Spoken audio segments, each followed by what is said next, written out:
Okay, we're going to install a pressure cap and beauty cover system. This is your pressure cap.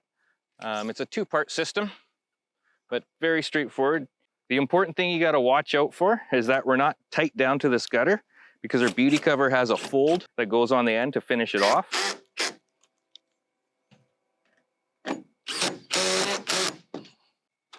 So once the cap is on, we put the beauty cover on.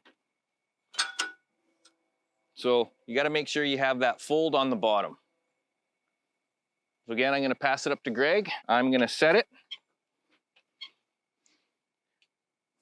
and start hammering it on, working my way up. So what you want to be careful for is you don't want to, if you're using a rubber mallet, you don't want to hit it dead on. You want to hit the corners and just a gentle tap. And we're just going to make sure both sides are going. And the bottom guy just wants to eyeball it and make sure that there's no metal showing, and we're looking good. And that is a pressure cap and beauty cover system.